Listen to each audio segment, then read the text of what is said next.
We're here in Niagara-on-the-Lake. It's been quite a summer. We started out originally in the summer, we were at the Strawberry Festival. Then we went to the Cherry Festival. And now the sun is out on this beautiful day and we're at the Niagara-on-the-Lake Peach Festival. Let's go check it out.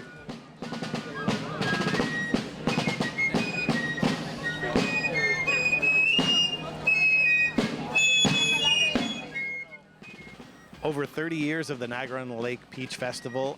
Tell us, what do you have in store for us this year? Yes, so in addition to many beloved community traditions, we also have some new additions to the festival. So some of the biggest changes this year, our festival is actually 2 days. This is day 2. So we started the festival yesterday as part of a new activation in Simcoe Park and King Street. So yesterday and today, we have turned the Simcoe Park bandshell into what we're calling the Peach Pit.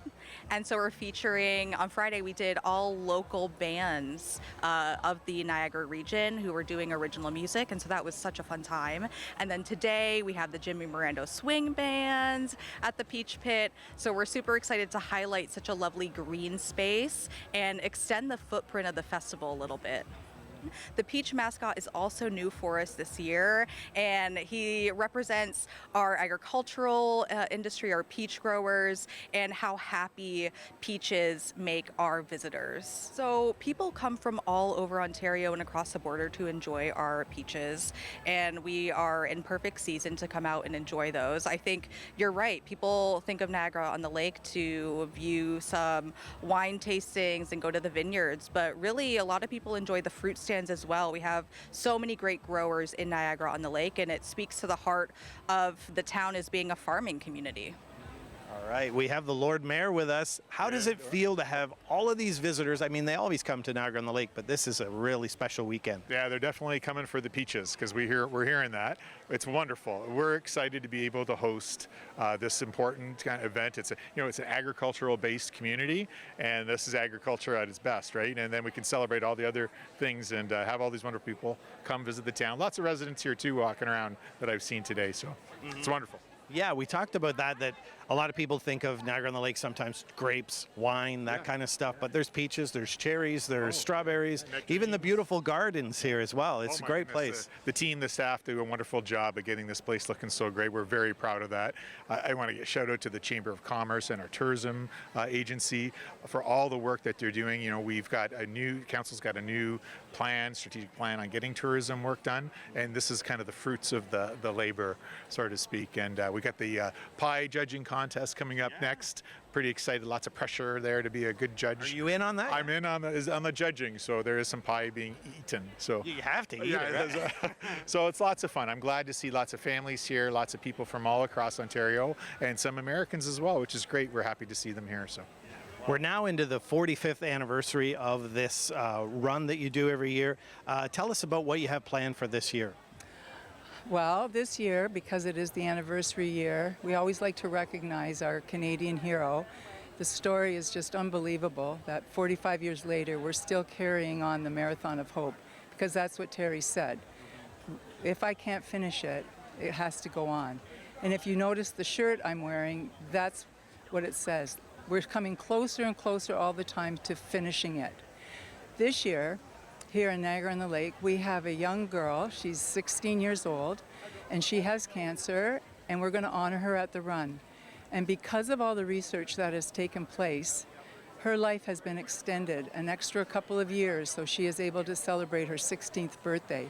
And it was all because of the funds that are being raised through the Terry Fox Foundation.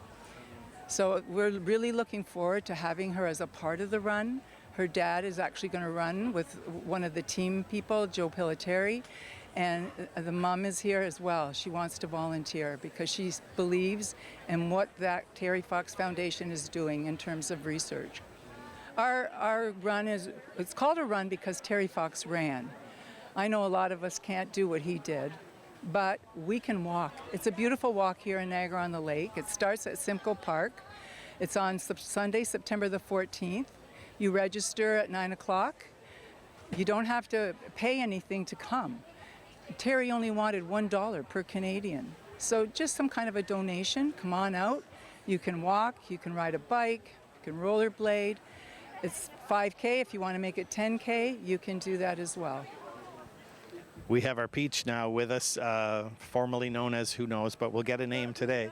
But we wanted to talk about the Farm Workers Hub, if you'd give us a little information on that. Yeah, so this year we are actually working with the Farm Workers Hub. They have a tent here, and as part of celebrating the peach, you can't have our wonderful peaches without the growers and the farm workers. So Farm Workers Hub is a community organization, neighbors helping neighbors really, with the farm workers' needs. So they're here to help explain and tell the story of the farm workers, and then also solicit donations. Not only monetary donations, but the farm workers need items like rain gear and pants, baseball caps, toques. So all of that is accepted.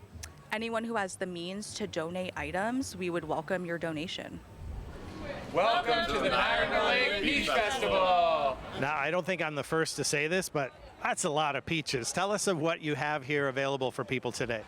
Well, today at the Peach Festival 2025, we have some beautiful freestone peaches.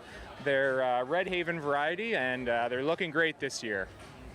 Does this hot weather help a better peach crop this year? Well, the heat definitely helps. Heat actually brings out the sugars in the peaches, so we get a lot more flavor out of the peach, and we're looking at some really nice peaches this year. And there's different kinds that come out with the season, kind of over the month, right? There's softer ones, harder ones. If you want to kind of take us down that road. Sure, yeah. So like any farm, there's different varieties. So we have some different, we try and make a lot of different varieties of peaches. Some people like them soft, some people like them a little harder. These ones are freestone. We also have clingstone, which are a little more for canning. Those come out a little bit later. But yeah, we try and keep the whole season full of delicious peaches. I know when we look at the news, and since COVID-19, prices have gone up, and now we have tariffs and different things going on. Tell us about the need to support local. Of course. You know what? We have such a small community and a small window of time here to support our local farmers. It's a very important thing that we stay Canadian, we stay local, and we support each other in these hard times. And I like that, much like the wineries, you're all friends. You all work together every day, and you've got a farm, they got a farm, you help out, and you're friends. This is kind of a party for you. Yeah, of course. In a lot of other areas, there's a lot of competition, but I feel like in Niagara, in Ontario, in Canada, the farming community is a family. We all try and come together and help each other in hard times. So after this festival ends, we'll start planning for 2026 and see how we can improve and make it even bigger and better for next year. But it's definitely takes a village. It takes many staff from the Chamber of Commerce, the Niagara-On-The-Lake Chamber of Commerce, tourism, Niagara-on-the-Lake. It is an all hands on deck weekend. And it's an amazing little community how everyone pulls together as far as the vendors and people in the city or the little town. But people come from Toronto, people come from further than that, the United States, different places to enjoy stuff here in Niagara-on-the-Lake. Absolutely. So we have people from Quebec, all the way from Michigan, Ohio, and part of our tourism messaging is anyone coming from across the border, we welcome you with open arms. Niagara-on-the-Lake, Niagara Falls, Buffalo, New York, we have such a great partnership, and we just want Americans to feel welcomed in our little town. A day of sun, fun, and delicious food. They're doing the pie eating contest behind me here. It's been a great time in Niagara-on-the-Lake. And if you'd like to find out more of what happens in Niagara-on-the-Lake, go to the Chamber's website. In Niagara-on-the-Lake, reporting for The Source, I'm Bob Peaches in Cream Romeo.